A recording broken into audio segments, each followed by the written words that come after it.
some temporary housing so that you don't have to feel that you have to hurry and compete for what little is available in Hilo. I really appreciate sort of this, how you categorize these different issues, and it sort of gives me a focus, access power, these, each of these different ones. And I think, with Michael, right now, we're committed to access. We're not saying we want an island in an island, but we don't know where and best, and we don't want to waste a lot of money planning for a certain access when that's not going to be.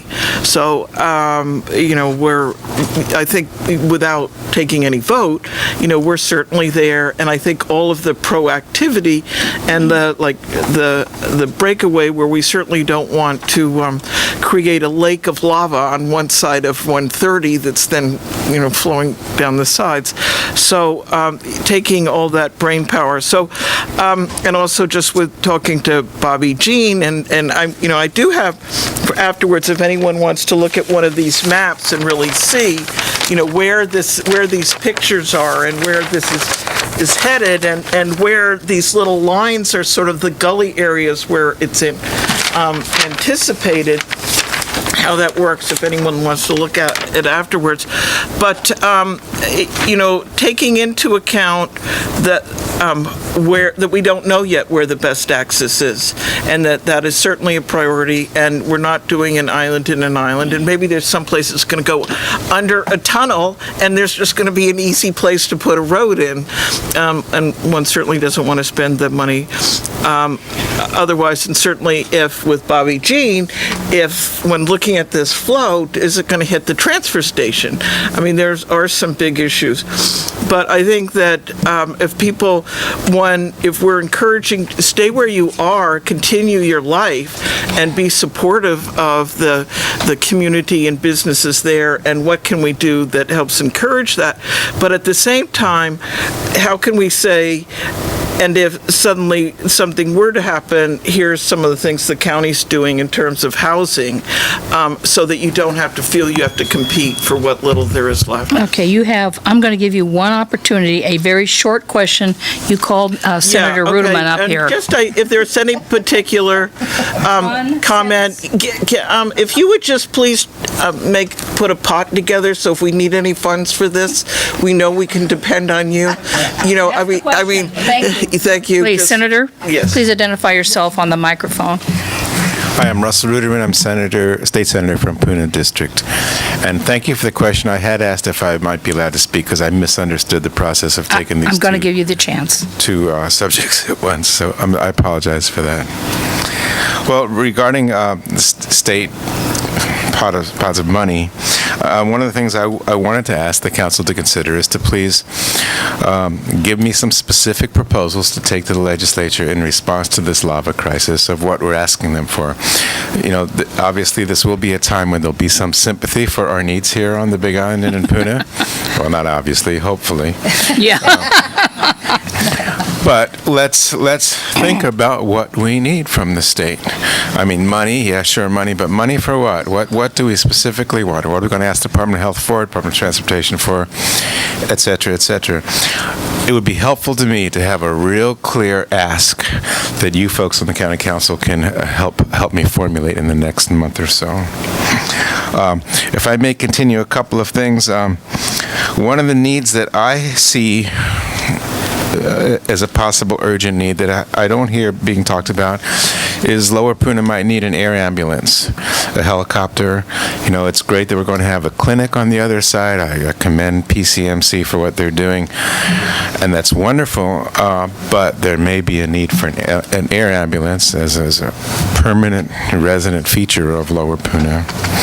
And along the same lines, I hope we can consider some sort of emergency harbor above and beyond what we can do out of Pohoiki. If I can comment on a couple other aspects of the situation, I want to join all the voices that have commended Mr. Oliveira on the excellent job that he's done and the county administration in general. And I wouldn't criticize a single thing that they've done. I just want to add to what's been done, though, however, a different perspective that I don't hear very much, which is there's a lot of hope still alive. Not a single person has been hurt, not a single home has been burned. Yet we have schools closing down, we have people moving out. And I'm not sure that the doom and gloom is all necessary. Even if the lava continues, we might be okay out there with the assistance from everybody, and there's a lot of people planning to try to be okay.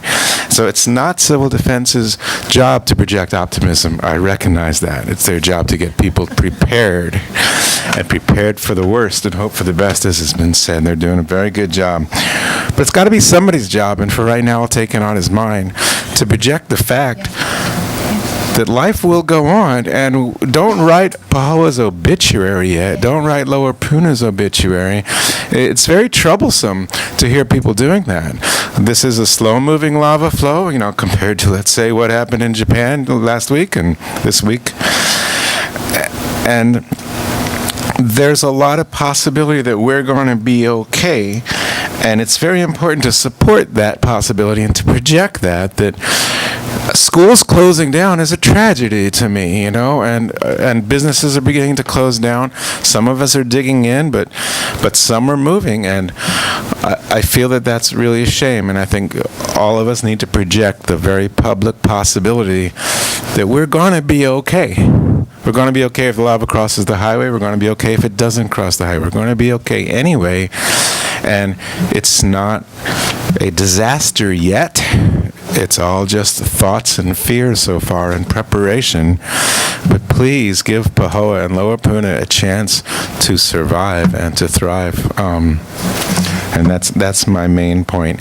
If I could briefly address the election issue, and I won't take much time, I do want to really commend... No. No, Senator, I can't in the middle of this one. I'm sorry. Please, go ahead and take a seat. I am going to let you talk.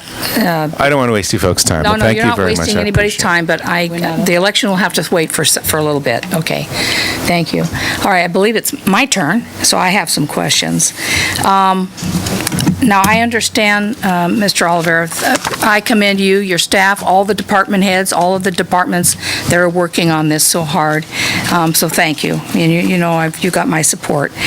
I want to just expand a little bit on a couple of things.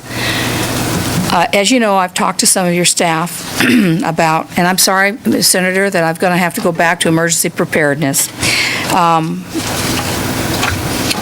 But we are going to, if the worst case does happen, there will be people that are going to be displaced, and we've got to put them someplace, and Hilo can't hold them. So one of the things I talked to your staff about is alternative housing other places, and how do we achieve that? Did he show you the map? Yeah, okay. Yes. Okay, thank you. So that's what I would like to talk about that for just a second, because I am not familiar with the other areas of the island. If they have a place like Forest City that already has water and power into it and could be relatively quickly, established as a relocation site. I've been hearing some things about Mauna Kea State Park. I'm really not comfortable with that one, but for the council, if you are aware of a subdivision in your district that already has power and water and vacant land that we could use, my request would be to present that information to civil defense, because we may have some people that are going to have to move out of that area. It is true that most of Puna is working over on the Kona side of the island, and it would be a severe impact if they couldn't get to work, and they may choose, instead of coming up Chain of Craters Road on a daily basis, to catch a bus up in Volcano, that they may choose temporary relocation. So is that a reasonable request for the council, that if we could identify places like Forest City that has power and water, is that something reasonable, or is that kind of a waste of everybody's time? No, because if we look at people being displaced, the first action we're going to take is provide the emergency shelters. But it has to transition into something that's more long-term and permanent. So, all the ideas are worth looking into, so we have options to consider. Okay. All right. Thank you for that. So, council members, we do have something to do. May I suggest you speak to your local engineers? They might be able to guide you. in this if you're not aware of something. The other thing is, this is a request. When you go to your website, you've got the lava flows. It's all great, and we can tell what's going on. It's very good. I would request that you guys, not you, because you're not getting enough sleep, I can tell by looking at you, but that somebody put up a map showing the roads that you're grading off, because those of us who are not from your area only have a sort of an understanding of what you're doing, and maybe I have a little more knowledge, but so what?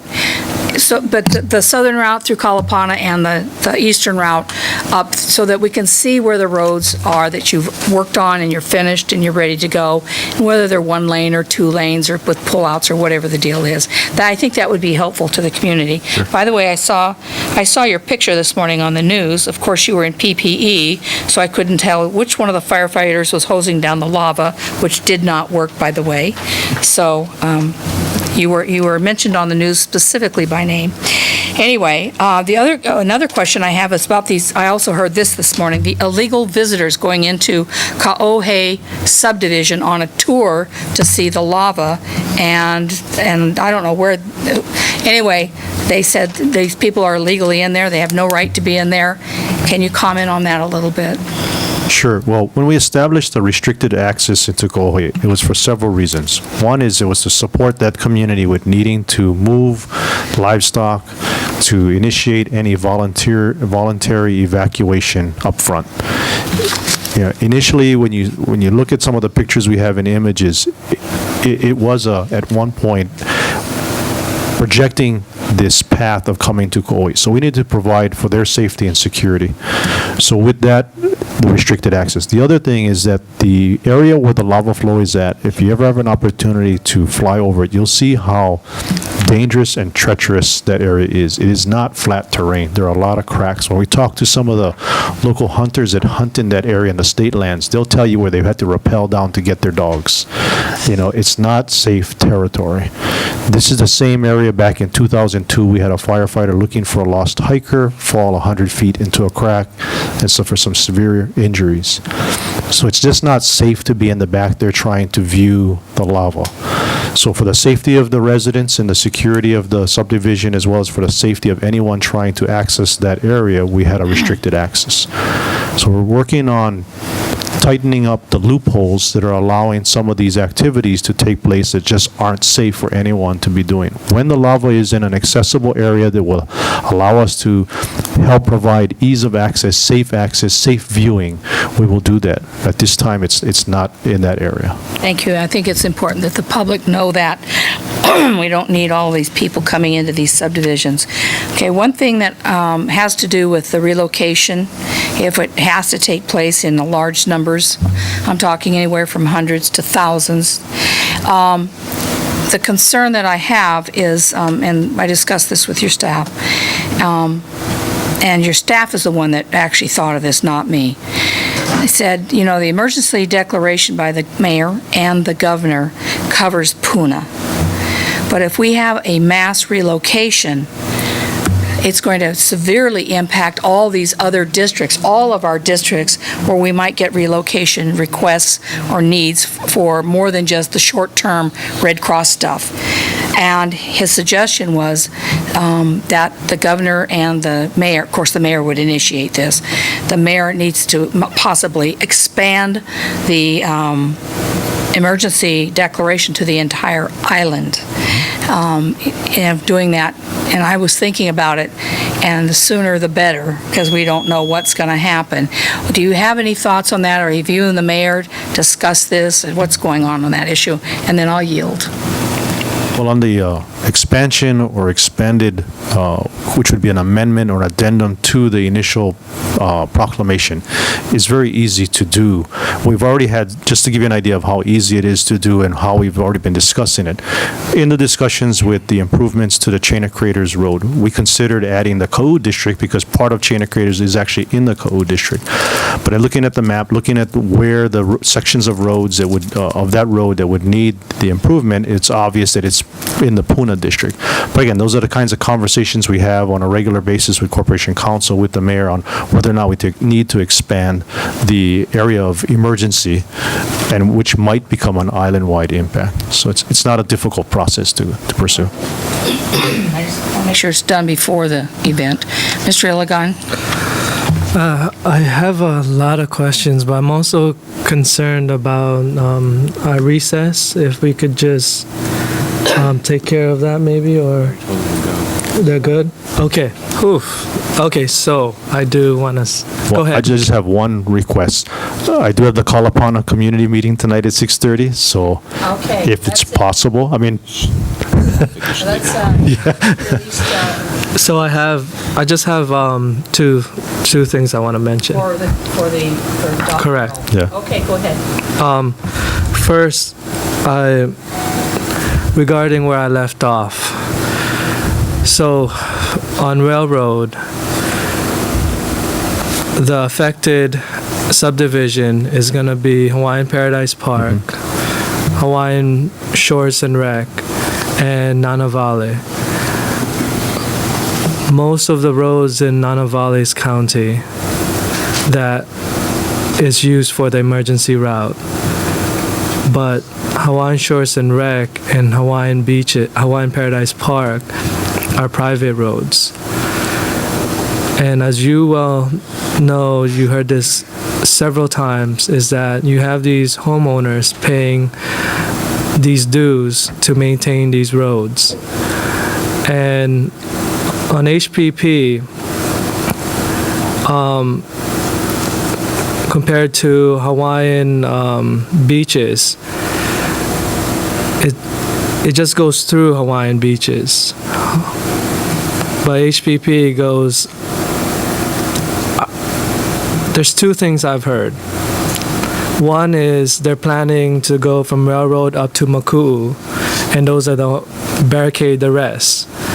However, what I'm also hearing is that they're not gonna, and all the traffic is gonna spread in HPP and go out to Highway 130. I wanted to ask you, and you might not be the right person to ask, because it might be Director Lee from Public Works, has that been determined on whether or not you are going to keep to 7,000, what they're saying is 7,000 vehicles? Are you going to stay in Maku'u, or are you planning to barricade the unpaved roads or the side roads? What's the plan? there's actually several things being considered, and you're correct. Mr. Lee would probably be the most appropriate person to ask that question. But what he has shared at the community meetings is the sooner we can move traffic off of the unimproved roads onto paved and back onto 130, the better for the flow of the traffic. And one of the things he's also really good about pointing out is if when we're using railroad, that's meant that 130 has been cut off. If 130 has been cut off, then the traffic coming from the south on Highway 130 would be limited to just the traffic out of Ainaloa. So there should be less traffic coming from the south on 130 that would interfere with the ability for the traffic to merge from Maku onto 130. So it's coming up with traffic flow devices, whether it be signaled intersections at Maku or other striping and other mechanisms that would allow for the flow of traffic to have the least impact on the Paradise Park community, as well as all the other subdivisions. So I know he's been meeting with the various community associations and road associations to try to identify or hear what their suggestions are and identify solutions. But the goal is to try to minimize the time that the commuters will spend in these unimproved roads and get them onto 130 as quickly as possible. Okay, so there's two things I want to say on this issue then. One is that on Maku'u, this is just for your information, and you're probably aware of it. If an emergency vehicle were to go there, there's no place to pull over. If possible, to make another route for just the emergency vehicles, so that way they can get to railroad as soon as possible. The other part is, we don't know how long this is going to happen. Could be months, could be even years. Whether or not signs of any damage on Maku'u, if you are planning to keep it on Maku'u or on part on Hawaiian beaches, what